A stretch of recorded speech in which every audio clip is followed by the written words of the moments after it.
Easter, first Sunday of the new year.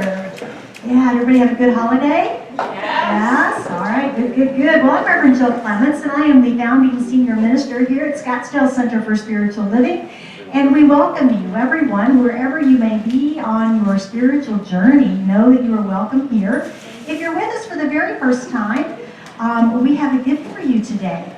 And Annie, do you have some of those? Yes, she does. They're welcome packets. If you raise your hand, Annie will bring you a welcome packet. And in that, there's information about our community, our teaching.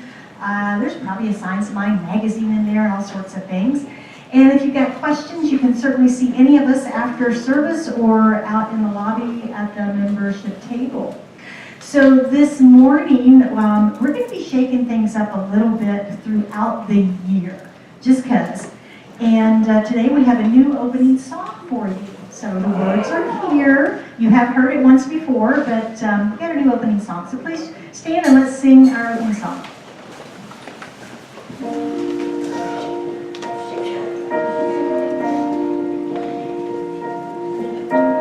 God is life and I am life. God is life and I am life. God is joy and I am joy.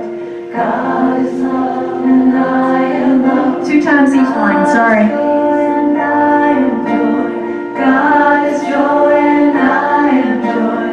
God is love and I am love. God is love and I am love. God is peace and I am peace. God is peace and I am peace. God is beauty and I am beauty. God is beauty and I am beauty.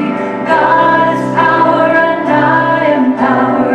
God is power and I am power. God is good, yes, God is good. God is good, yes, God is all these things God is. All these things I am. All these things God is. All these things I am. All these things God is. All these things I am. All these things God is. All these things I am. God is good. Be seated.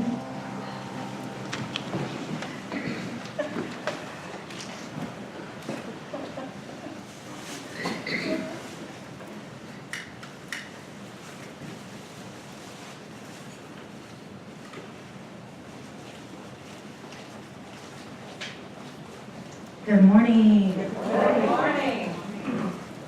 Okay, we're still shaking it up. We're reading from Ernest Holmes' book called This Thing Called Life. It's on page 67.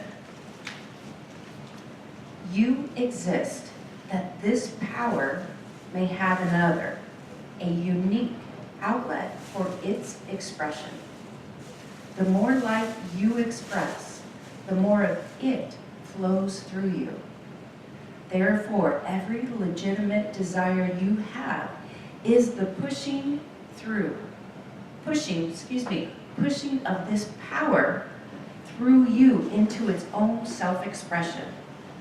In this way, you are in partnership with the infinite. So please join me now, taking that into prayer.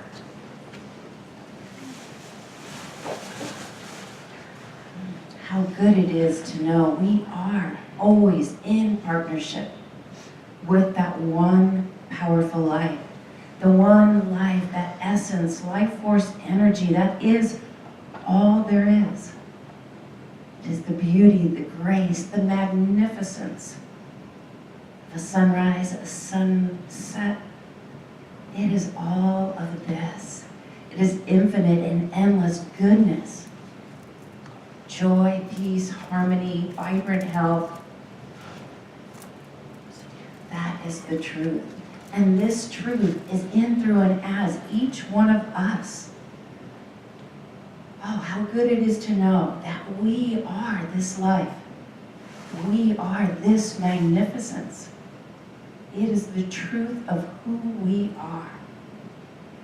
And as I feel into that unifying with that one life, that one power, I claim and speak my word for our time together today, knowing that we embody this truth. That we're consciously aware of this partnership at all times. Going into this new year, that we embody and listen to those deep desires, that is, that power expressing through us.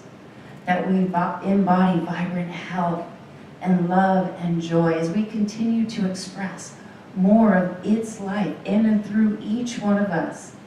Each one of us expressing in unique ways, knowing we are all such a blessing, such a beautiful expression of God. And I know that our time together today is a blessing. Not only each one of us as we share and come together in community, we have this beautiful music, the words of Reverend Jill, knowing that it blesses each one of us. I just feel into this knowingness, into this gratitude for knowing this truth, knowing that we embody, we take it into our heart, our soul, every cell of our being vibrates with this energy of love, of peace, of truth. I just release this prayer into the law with such gratitude, knowing that the law always says yes. Yes, my beloved, yes. And please anchor into this truth by saying with me, and so it is.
So many blessings.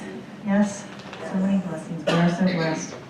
I want to acknowledge our practitioner of service today, Joanne Cook. She was here 20 minutes before service to do our meditation. Everyone is welcome to come and join us for meditation time. If you've never meditated with a group, it's really a powerful time to be in community. Everybody is again welcome to do that at 20 minutes of 10 each Sunday. She then gave us that beautiful reading and that lovely opening prayer, and she is now holding high watch. And that is staying in constant prayer and meditation throughout our service for each of us, our perfect unfoldment of our service. And then she will be available to you after service in the prayer corner for live prayer. So if you've not given yourself that gift of live prayer with one of our prayer practitioners, I invite you to see Joanne after service for that. If there's anything you'd like some support on in your life, maybe those intentions we set last week, you'd like a little anchoring in with that, or if something wonderful is happening in your life you'd just like to celebrate, those are all good reasons to pray with one of our practitioners. There's also a beautiful prayer box on the back table. Lori Frisbee, another practitioner with us, has created a beautiful prayer table for us to start the new year with. And there's slips of paper back there for you to write your prayer request on, and Joanne will take those home with her and pray. So, round of applause for our prayer partners. It is January, and it is Bring a Friend Month. This month, all month long, your membership team is sponsoring Bring a Friend. We have available to you little cards that say you're invited. If you would like to invite your friends and family, you can give them this. It's got all the information about service time, I think, yes, service time and where we meet. And you can invite them to come and join us all month long. So that's happening. And I think Reverend Lynn's got some more announcements for us. So please welcome Reverend Lynn. Good morning. Nice to see everyone. I was back east for the holidays and I left. It was 7 degrees, so this is much better for me. I relate to this much better, is what I'm saying. Our flower sponsorship is from Catherine Klinger. And thank you so much for sponsoring our flowers. Every Sunday we have fresh flowers, and you too can actually sponsor our flowers for Sunday.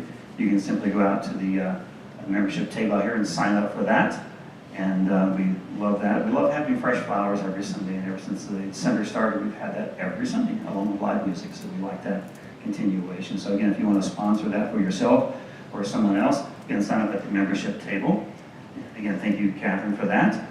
You can also pick up any kind of Science Mind magazines. We have old issues back here you can take for free with you to read up on some of the writing of Ernest Holmes and others throughout the years.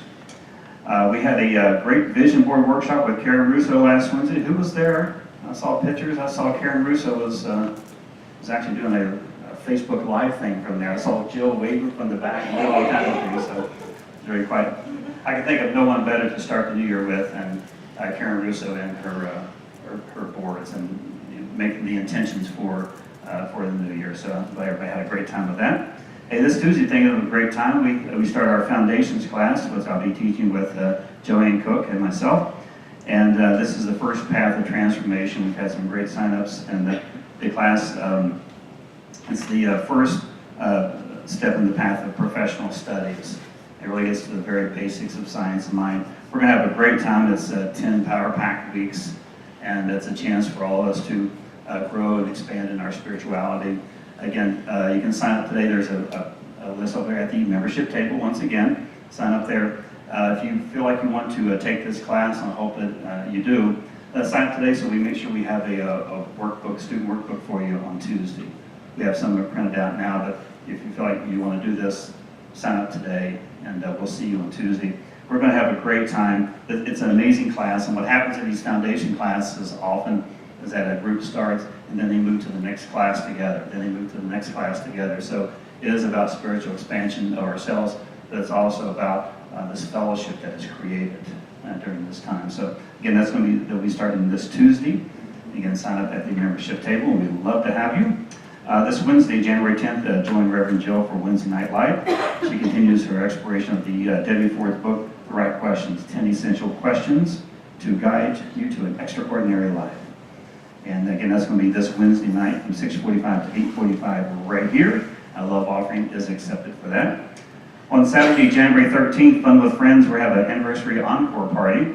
Holly Pyle, who's one of our artists here who plays here on occasion, a brilliant local artist, and her group, The House of Stairs, will be playing the living room at Gainey Ranch, one of my favorite places, the Gainey Ranch. And they'll be starting at 7:30, so see Mary Ellen Smith or our website for details. And there's no cover charge for that. January 31st, practitioner Joanne Cook will be holding her workshop, Self-Love, Self-Care. It's going to be right here at our center here, and that's going to be January 31st. We have some other workshops coming up starting in February that we'll be touting also. Okay. So remember, our Sunday services are always recorded. And you can go back and see what Reverend Jill had to say from the weeks before. Again, that's all on our website. You can also find out about our small group ministries and all the classes that are going on here. Hey, our special artist today is, we know them well, Craig, I should say Reverend Dr. Craig Haley, as an ordained humane minister and animal chaplain. He has a shared life mission of expanding the concept of peace to include all species. And Craig and his wife, the ministry partner, Chris, find unique ways to share the message about the beautifulness and the life and the spirituality of animals and nature's living expressions as one. And again, all the music, I call him No Cover Craig, all the music Craig sings for us is all originals. And of course, along with him is his sidekick, John, who we know as Frosty, as his bring up Craig, Haley, and John.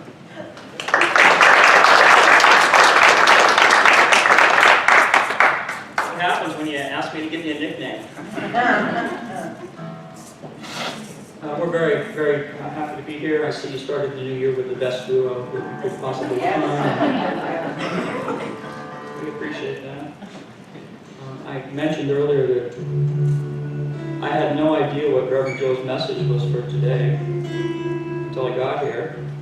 And I see it's about transformation and tools. And ain't it funny that all the songs I had picked out are about transformation?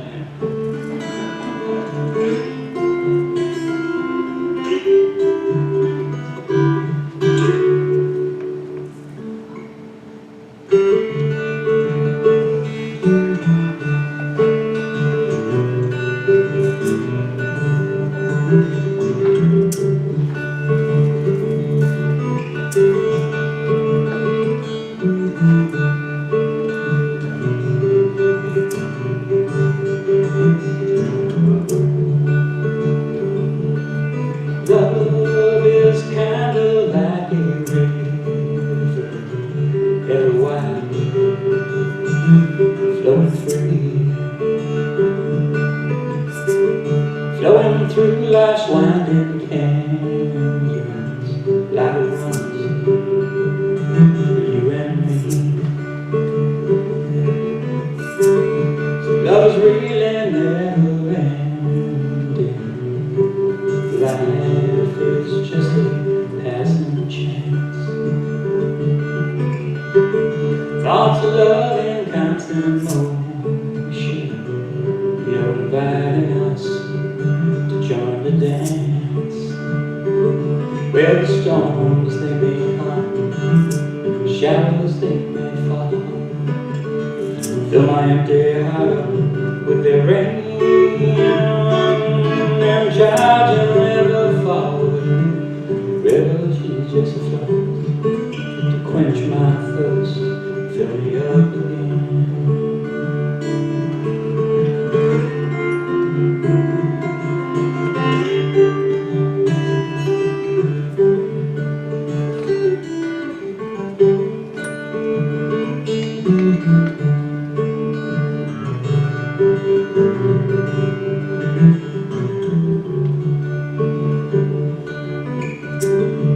Did you ever stop to wonder if love would flow your way?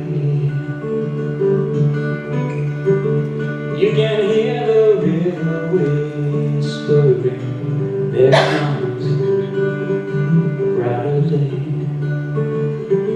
where the storms they may come, the shadows they may fall, fill my empty heart up with their rain. Charge will never fall. River, it just runs to quench my thirst, fill me up again.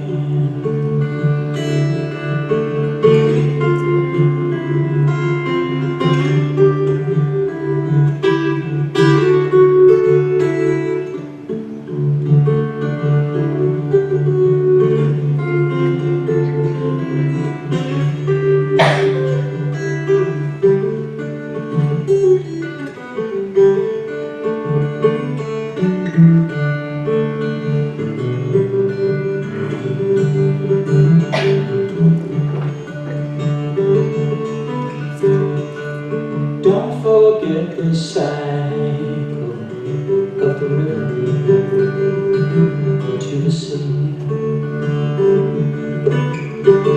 with each and every rainfall, love is flowing back to you and me. Where the storms they may come, showers they may fall, fill my empty heart up with their rain. Charge and never fall. River just runs to quench my thirst, fill me up again. Storms they may come, showers they may fall, fill my empty heart up with their rain. And charge and never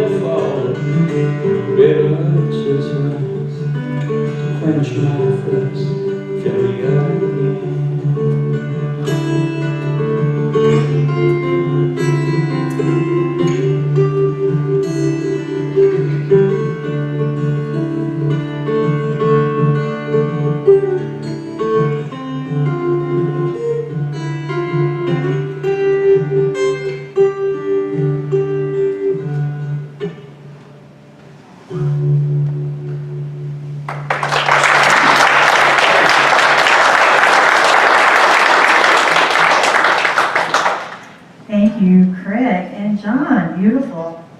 You see, Craig, I never know what I'm talking about till I get here either. Kidding. All right. Well, I am very, very, very excited that we are starting our 4th year together. Isn't that amazing? I think it is. I think it's really amazing. But anyway, starting our 4th year, and I'm really excited this year because we're making a profound statement as a community in consciousness. Because our theme this year is Your Prosperous Year. So that's going to be our overriding theme for all 12 months this year that we're going to talk about. This is personal, I had so much fun in October when we had our Abundance series that with the Doing Gains, if you remember that, and we had prosperity and so forth, that I just thought it would be something, I've been deepening into it, and I thought it would be great to have us as a community deepen into this idea of what truly is a prosperous life. You know, we know it's more than just money, right? It's all of the areas of our life being in alignment and fulfilled. So we're going to be demonstrating that this year through our community and through our individual lives as well. You up for that? Yeah.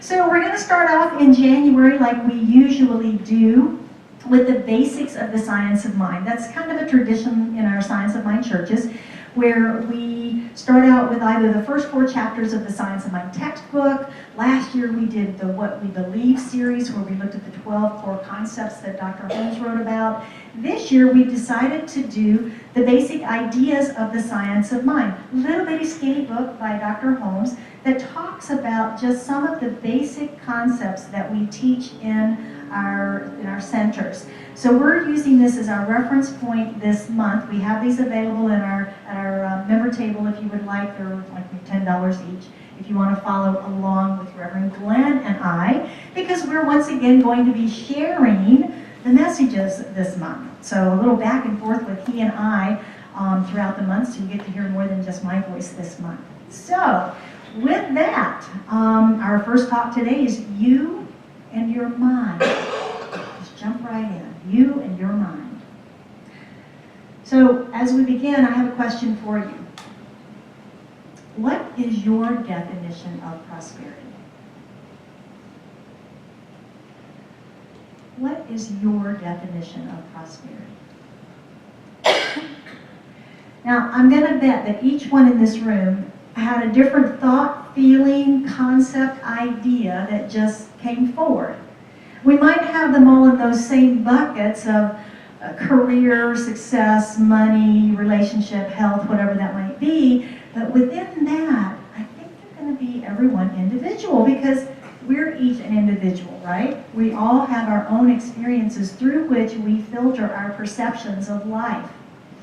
And Ernest Holmes, the founder of Centers for Spiritual Living and the author of The Science of Mind, suggests that whatever it means to you, you desire a larger amount of it and a closer affiliation with it.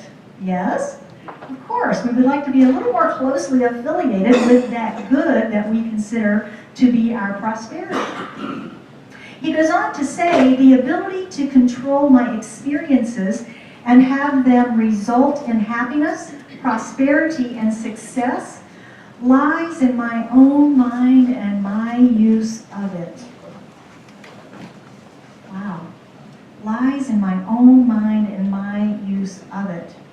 So however you just defined prosperity, that's your use of the universal mind, individualized as your thoughts, as your mind, as your beliefs. So our willingness to not only think about and define what prosperity is for us, but also to take those necessary actions, like we talked a little bit last week, to take those necessary actions in support of the manifestation of that, to take the necessary steps. An example of that would be if we're defining prosperity in our life as our career, and a successful career, and happiness in our career perhaps. And that's our prayer treatment, that's our work, that's our focus.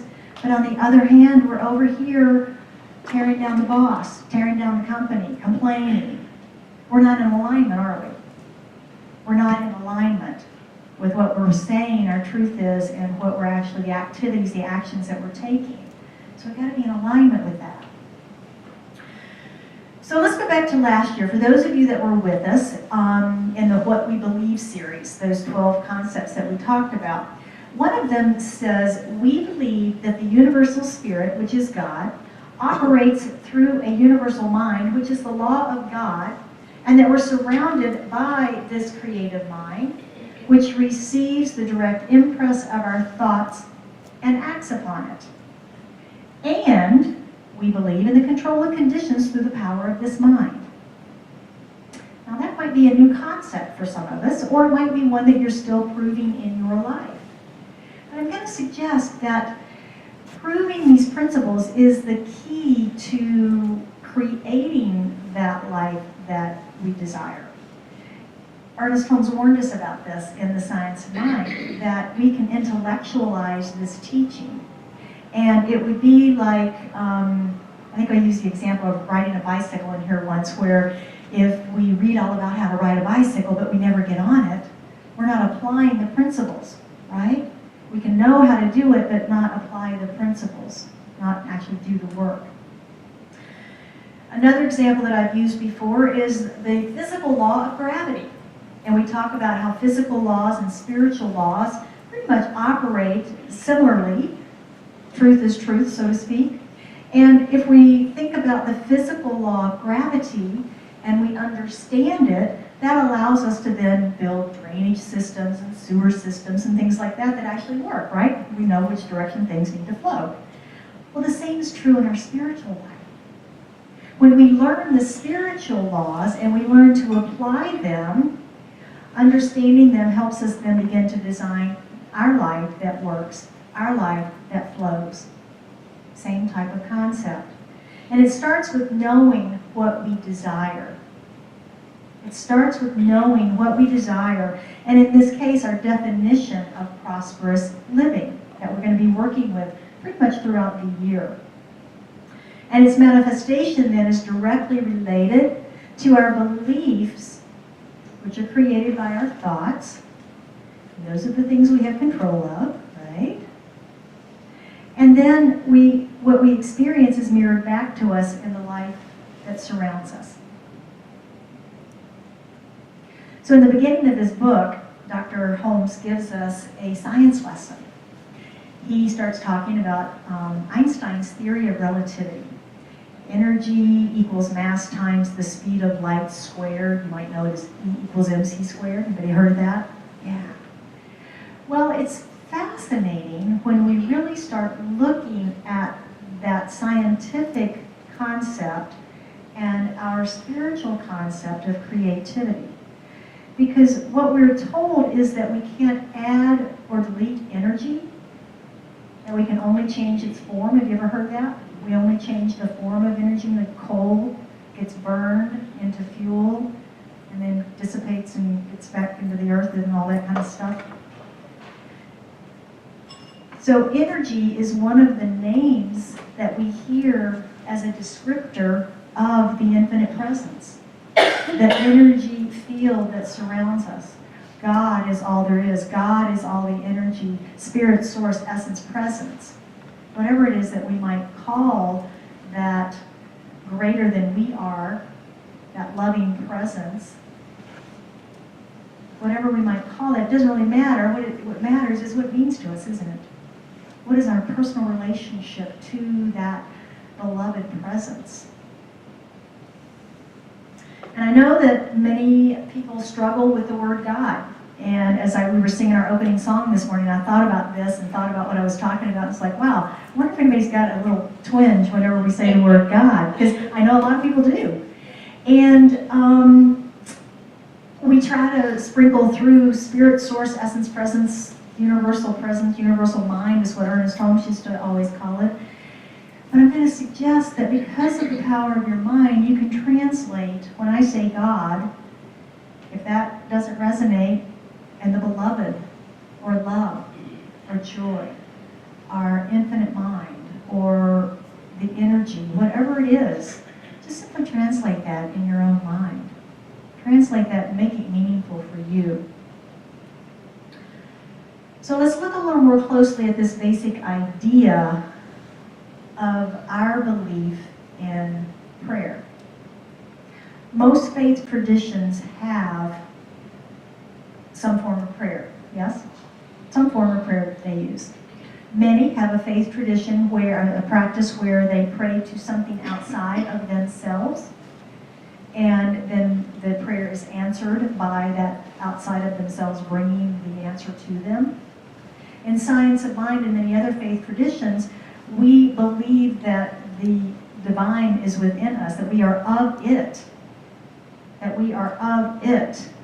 We are of that divine energy. We are of that one mind. And if we go back to Einstein, energy is not destroyed or created, it's only changed. So the energy of the divine becomes us until we are done with these physical bodies, and then our soul energy moves on or goes back into the wholeness of the divine. We don't know, really, right? So it's just a change in the energy.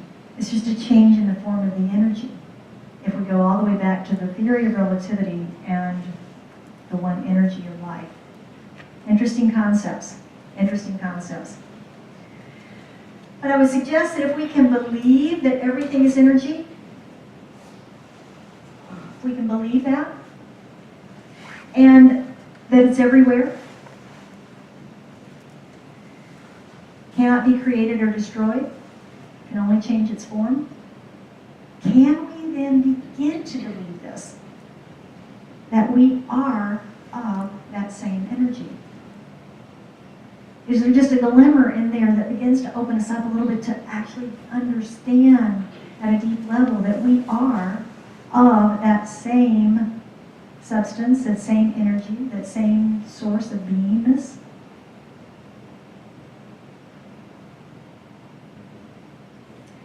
So everything moves from the invisible to the visible.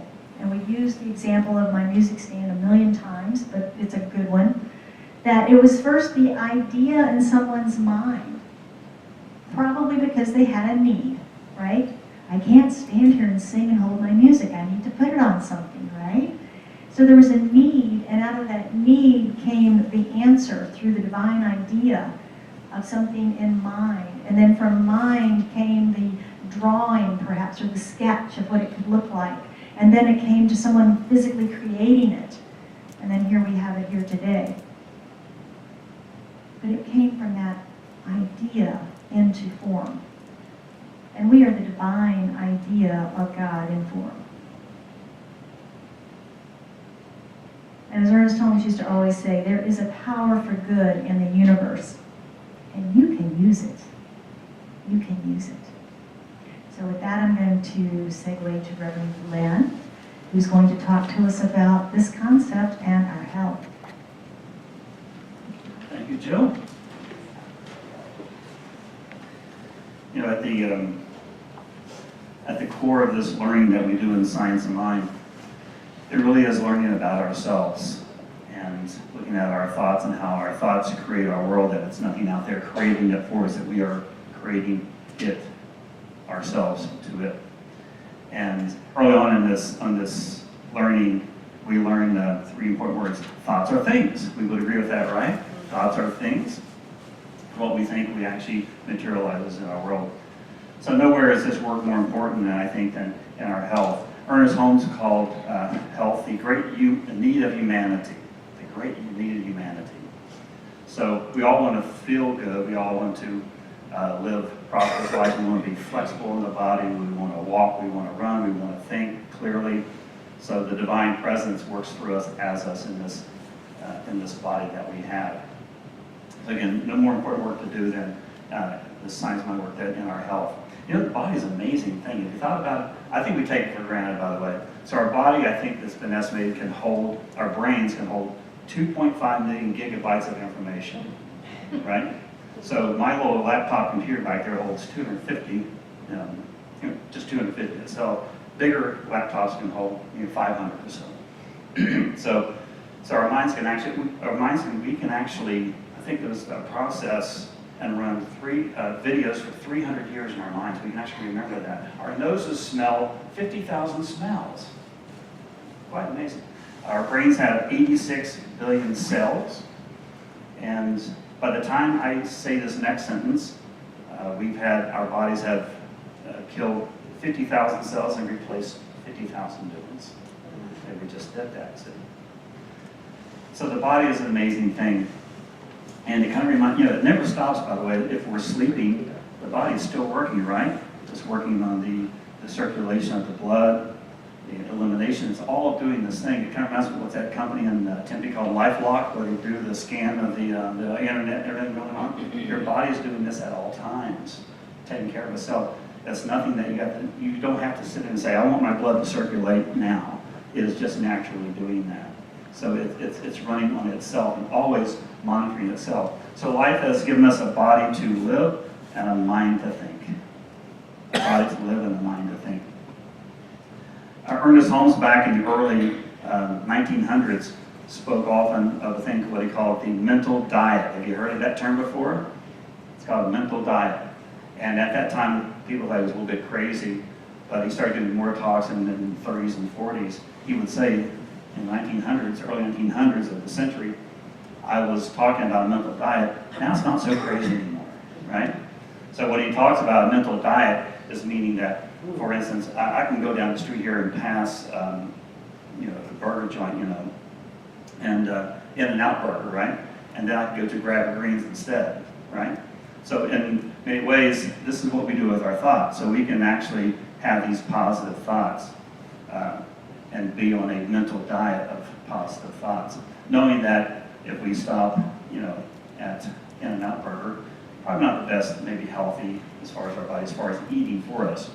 So Grab the Greens turns into, grab the positive thought, basically. So this is what we do. So we have this, he spoke this mental diet, that we can be on this mental diet where the words and the thoughts that we have, we can actually filter those for ones that are most important to us and most healthy and positive for us. There's been a lot of crazy diets, or wackadoodle diets. There was back in the 20s, there was the cigarette diet. Yeah, it's probably sponsored by the tobacco industry, I'm sure, where they said if you felt hungry, smoke a cigarette. That didn't work. There's one years after that called the slippery soap diet, I think it was. So you're supposed to get in the bathtub and clean yourself with this special soap, and you're going to wash the fat away. That was a scam. There was another one back, I think it was in the 50s, called the vision diet. It was thought then that the color blue actually suppresses the appetite. So nothing like you and the family sitting around the table and lenses of blue in your glasses to stop you from eating these. So all this, again, it's just kind of wacky stuff, but really having a mental diet actually makes sense, doesn't it? Yeah, so that's what we're here to do as far as Science of Mind. We're having this mental diet where we're actually looking at the words and thoughts that we're using and making them more positive to create a better world for us. So I wrote a note here that says, our bodies cannot live with health by bread alone.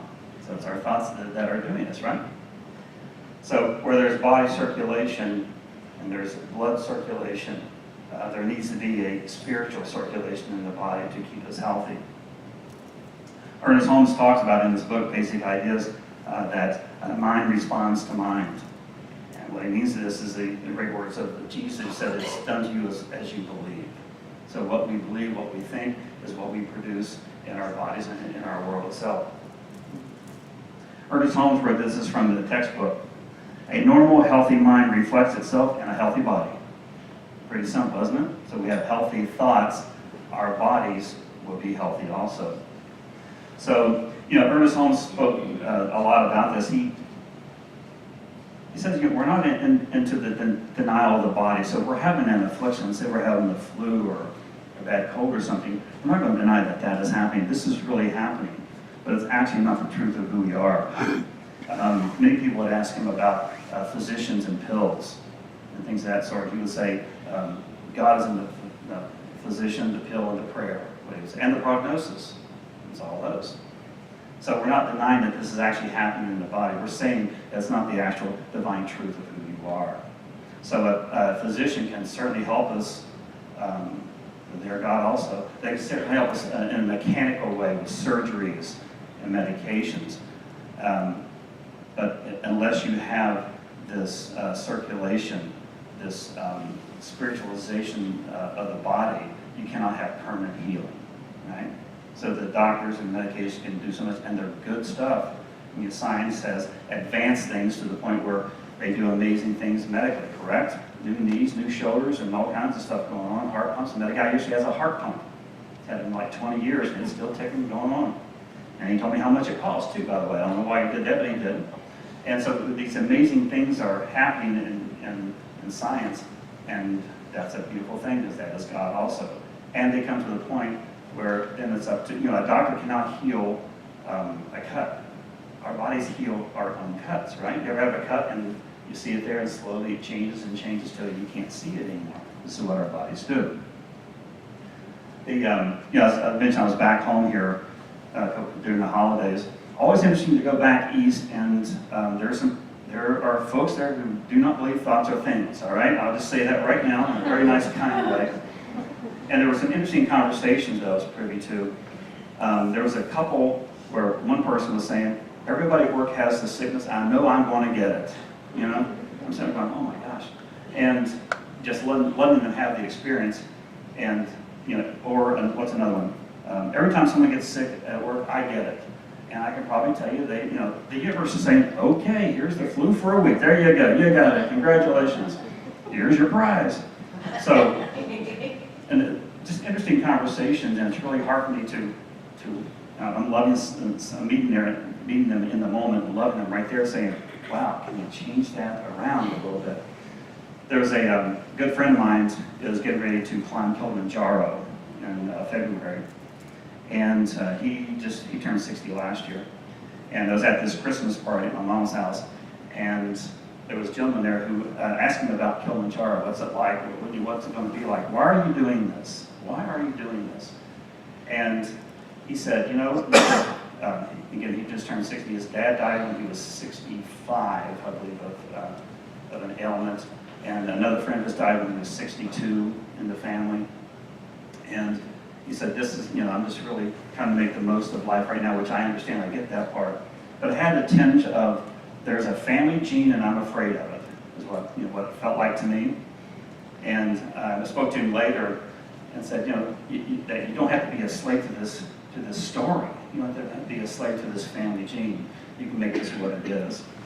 And he's certainly doing Kilimanjaro to enjoy the life experience with his daughter. It's a beautiful thing.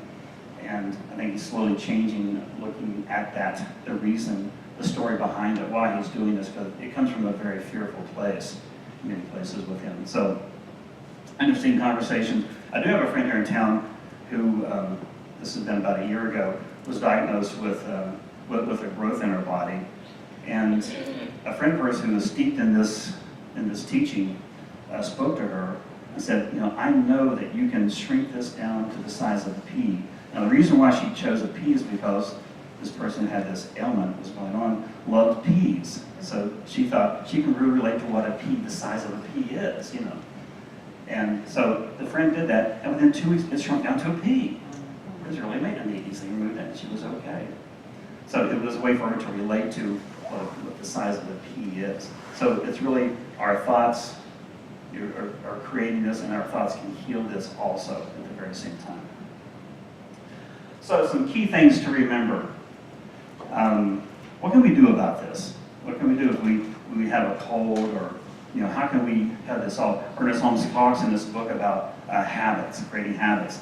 He relays it in a very easy way of, if you want to start a trip, you want to go somewhere, you make sure your car has gas and oil, right? You're going to break down, right? So he equates that to our health ourselves. So he suggests, like every morning, every night, before you get up in the morning, get your day started, before you go to sleep, that you actually say things about your health, that every organ is working in this perfect divine order. There's perfect communication between each cell. Every cell that I have, every body organ is pink with health and perfect circulation, and go through this affirmative prayer for yourself. And it's a way of creating these habits where you actually starting the day, ending the day with these healthy thoughts. Again, what I just spoke to about, in the time of the sentence, 50,000 cells have died and you've replaced them. So why not replace them with good, healthy thoughts? That you're healthy. You're pink with health. So that's the way to really head this off and to be healthy, is to start this habit of positive thinking, positive thoughts about your body, about your health, about your flexibility. So the three things to remember very quickly here, that health is our natural state. Very, very true. Ernest Holmes writes from the textbook, and this just really sums it up. Health is an omnipresent reality, and when the obstructions that hinder healing are removed, it will be found that health was there all the time. Health is always there. It is our mind that gets in the way and creates the separation from it. So health is our natural state. Our positive thoughts build and maintain our health. There is a research that I found that during a normal day, 70% of a person's thoughts will be around, they call it mental chatter. Mental chatter, which is a better term for it. Mental chatter is set as negative, self-critical, pessimistic, and fearful. 70% on average of our thoughts. So what does this do to ourselves? And finally, the gift of health has been given. It's up to us to accept it. Right? It's up to us to say yes to the universe, say yes to our health, because again, we've been given a body to live and a mind to think. We get that choice. Ernest Holmes writes in the basic ideas that man determines his own welfare. I wrote, man determines his own health. That would be man, meaning mankind and woman, everything else, right? We determine our own health. We determine our own welfare. All of this is really centers around really having dominion over our thoughts. And I want to turn this back over to Jill. She's going to have a few points about doing just that. Jill? Thank you, Linda.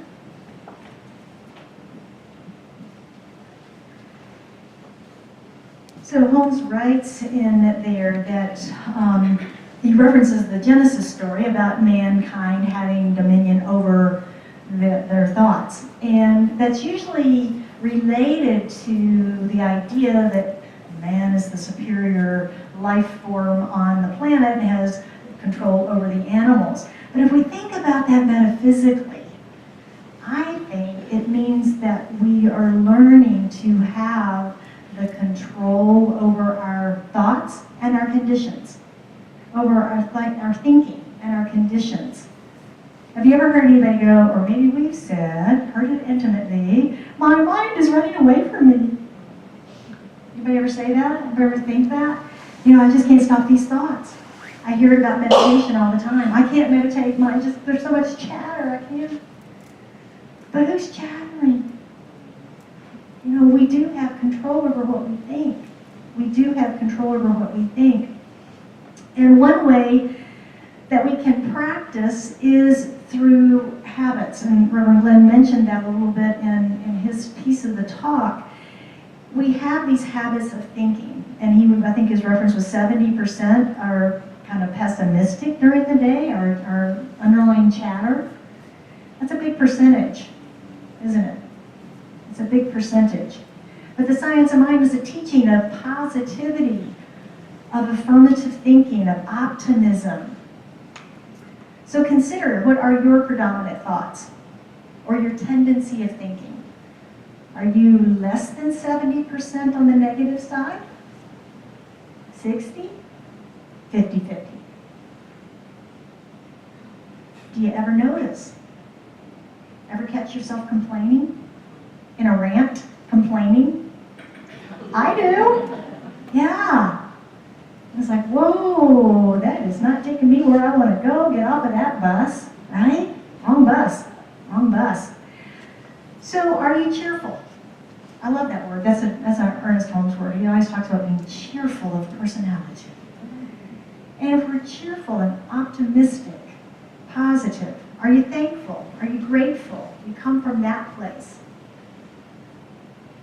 Do you consciously direct your thinking?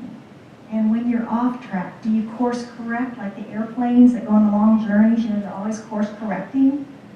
We need to course correct our thoughts sometimes, don't we? We need to course correct our thoughts. Holmes tells us that the science of mind teaches you to understand God's law, that you can live happily, successfully, with good health, and gradually grow in your expression of God within you. That's what the science of mind teaches. And I think we all want that kind of a life. Sounds pretty good, doesn't it? Yeah. And if we understand how these universal laws work, and then we diligently apply them in our daily lives, we'll begin to see that outpictured in our experience of life. And again, it's like doctors who go to school for a long time.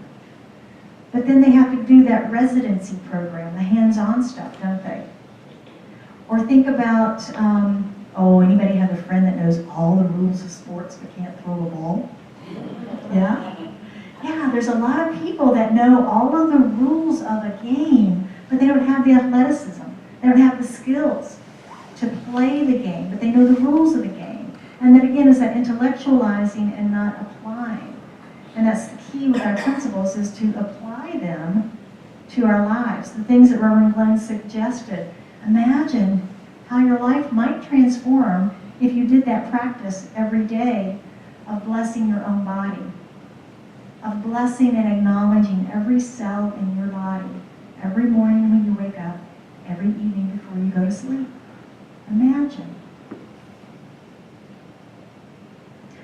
Holmes says that the law also maintains our persistent thought patterns as habits, and that it is always ready and willing to accept whatever we insist on and sustain it as a habit, which shall then function without our having to bother to think about it in particular. Is that amazing? Is that amazing? Anybody brush their teeth this morning? Show of hands. Did you have to think about it? Have you done it a million times? Right? You don't have to think about it. Most of us can carry on a conversation or do something else while we're brushing our teeth. We just don't have to think about it. It is a habit. And according to what Dr. Holmes is telling us, it's a habit that is maintained in the power of the law. Imagine if you had that habit of thinking about your prosperity. Now, I don't know if anybody had money as one part of their definition of what prosperity is, but let's say that you did, a desire for a larger amount of it and a closer affiliation with it, as Dr. Holmes said. And what if your habit of thinking was one of prosperous, abundant, wealthy, cash rich? What if that was your habit of thinking? To the point that you did not have to think about, do I have enough money to pay this bill? Do I have enough money to buy this thing? Do I have enough money to donate or give away? Do I have enough to save? Anybody spend any time thinking about those things? Ever? Is there enough money in the account to pay APS this month? Or can I pay it now, or do I have to wait till next paycheck to pay it? Yeah. What if our level of wealth and prosperity awareness was such that we just knew? Like brushing our teeth. Reverend Glenn did talk about the health piece of it, but we are in that season, aren't we? It's the flu, it's the colds. I know my other office, my real estate office, been dropping like flies, and it's like, wow. And I do envision myself surrounded by this lovely white bubble of light and protection. It's like, no, thank you, no, thank you. Yeah. And sometimes it happens. But what if we did that practice of blessing our body of blessing our bodies. Career. If career was on your prosperity list this morning, what if every morning you woke up and you knew how excited you were to go to work? How delighted, excited, thrilled, couldn't wait to go to work, to contribute, to be a part of it. How about your relationships? If relationship was on your prosperity list, what if when you wake up in the morning, you're so grateful for your partner? I'm so in love with my partner. And what if, instead of looking for that annoying thing they always do, yep, there it is, I knew they were going to do it again. What more charm drives, right? Instead of looking for those little things, what if we looked for those loving things and acknowledged those? Would our relationships transform? Even our friendships transform? Yeah. So I think from these examples we can see how changing our thinking really does change our lives. Those are little shifts, aren't they? They're not profound. They're little shifts.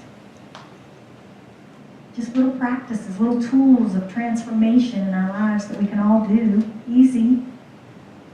Doesn't cost anything. Just a little discipline. Just a little discipline.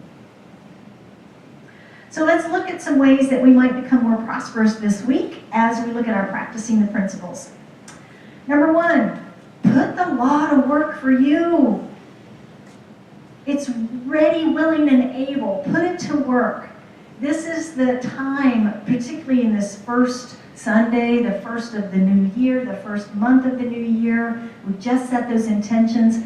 Plant those seeds of positive, daily seeds of positive living to change your thinking and change your life. Those little seeds we just talked about. Whatever that major thing on your prosperity list, your definition of it is, choose that to transform it. Choose to take an active role in that. Plant those seeds. You may see that video on Facebook this week about taking your fruits and vegetables and regrowing them.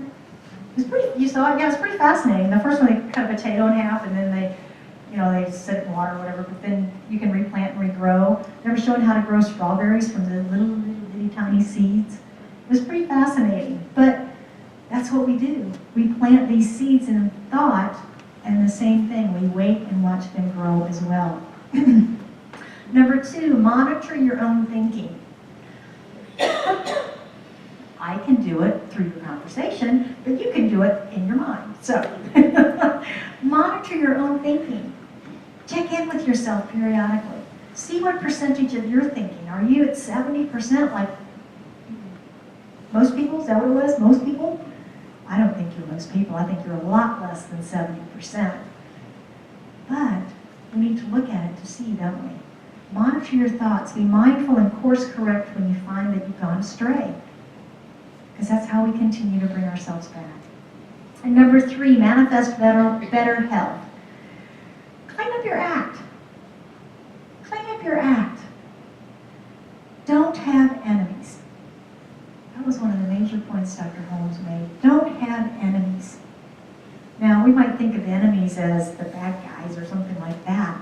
But enemies can be people, countries, ideas, situations, political parties, the government. Pick one, right? Those can be enemies to us. So cleaning up our act is cleaning up our thinking. And like Reverend Glenn said, when we clean up our thinking, we then begin to see that out pictured in our bodies too, right? Yeah. So release resentment and replace it with love, and release fear and replace it with faith. So I want to close this out this morning with one last quote from the book, where Holmes is encouraging us to increase our awareness of spiritual power and to accept the stimulus of spiritual power in, through, and as our body. He says, knowing that the good cheer, the happiness, the joyous expectancy that you are building up in consciousness is being reflected in your health, your financial success, and in your ability to live a fuller and more abundant life. Isn't that fun? So it's a great foundation for us this morning to launch our year 4, our year of prosperous living, your year of prosperous living. I can't wait to watch and see what unfolds through us all this year. I'm very excited about it. There just seems to be an energy about 2018. I don't know if you've noticed it. I've noticed it, and I've heard from a lot of other folks that there's a newness about it. There's something new about it. So, as Glenn said, we determine our own welfare. We get to choose. So thank you for being with us, and I want to wish you all a very happy and prosperous new year. And let's anchor this in prayer this morning. Would you join me? How good it is to come together in spiritual community in the recognition of this one life, this one mind, this one energy that is God. It is the source, the essence, the presence of all that is. It is divine love. It is joy and peace. It is abundance and prosperity. It is wisdom and intelligence. And all of that is here now present, in, through, and as me as an expression of it, and in, through, and as each of us here today gathered. For we are all one of that energy of the divine, individualized and unique, and our expression of it here today. So from that place of that unity, of that recognition that we are all in, as, through, and of the one, I speak my word for and about each one of us, knowing, claiming, and accepting the absolute manifestation in solid and definitive form of that which we define as our prosperity. Whatever that definition is that we have in our mind, I know, claim, and accept now, its full unfoldment through us as that spiritual power that we are expresses. And I know, too, that for anyone that has anything on their heart today that they need a little extra prayer support around as they bring that into mind, I know, claim, and accept for them this healing, this revelation, this advancement of career, this receiving of funds or information or whatever it might be, whatever that need might be. We accept its manifestation here now.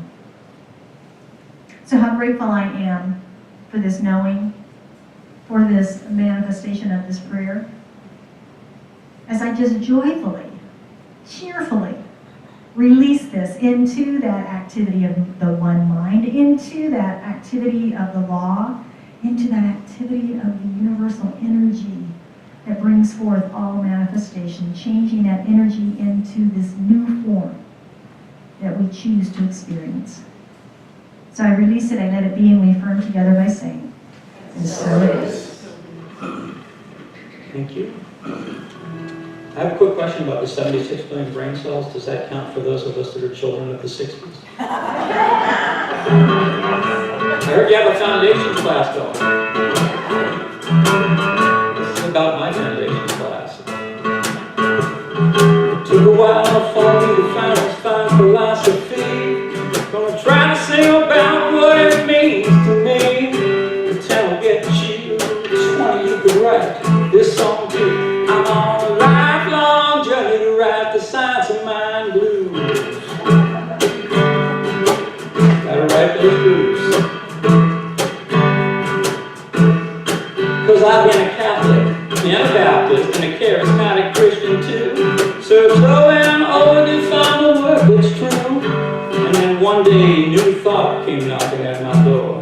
And I was slapped into consciousness for that spiritual 2x4. Yeah, I think I know the lesson. I just need the tools.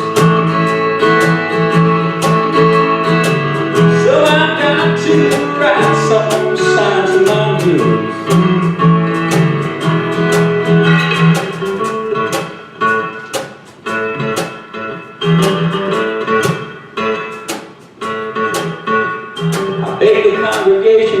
indulge this parody. Must take the opportunity to poke fun at you and me, because our prayers include all others who affirm our words are true. I should be writing joyful notes, but I gotta sing some blues, and so I treat and move my feet. I treat and move my feet. Well, I treat and move my feet. In 12 weeks I learned how to treat.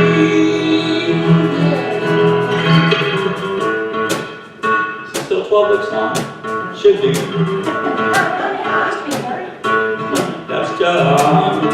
See, you made me forget my next verse. Someone named Ernest Holmes said, "Peter, what you're hearing there, that divine scientist held up their spiritual mirror, inviting each and all of us to stop and take a peek, to help determine how to live the life we seek." We manifest it. We manifest it. You know we claim our divine nature, our wholeness.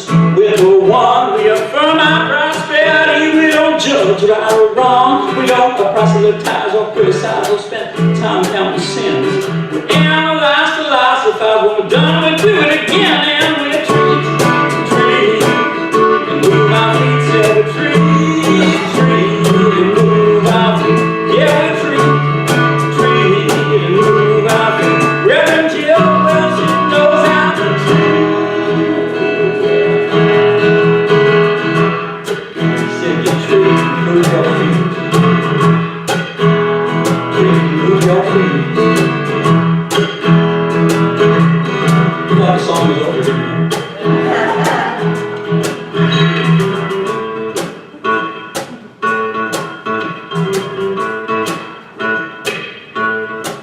I'd like to thank you once and all for your patient company. I anticipate your appreciation, and I thank you abundantly. Just one more thing before I'm no closer to writing the blues than I was back on verse 1. No closer to the blues. I wonder why. Because I tried to write a blues song, I persevered with all my might, but there's no way to write the blues when you're standing in the light. So I opened up my mind and asked for spiritual direction. I might not know the answer, but by God I know the question. Cause I treat and move my feet. Well, I treat and move my feet. Well, I treat and move my feet. Reverend Glenn, yeah, he knows how to treat.